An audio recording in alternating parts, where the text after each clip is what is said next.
Antara apa yang saya sangat regret lah, saya agak takut. Dan apabila saya takut, saya letak aset-aset dalam tempat-tempat selamat. Dan antaranya adalah ASB.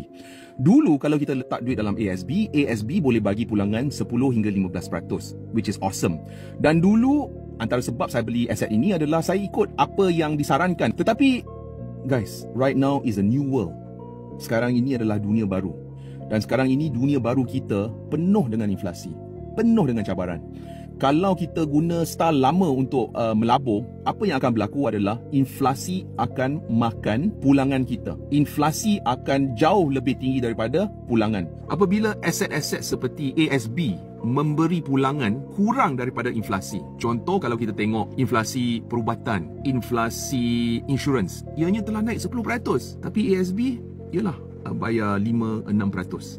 Pada masa sama kalau kita lihat harga makanan, tarif elektrisiti, tarif air, semuanya telah naik. Semuanya telah naik. So kalau you guys berminat untuk belajar bagaimana untuk melabur, saya telah tulis buku dan ianya di yellow bag kat bawah.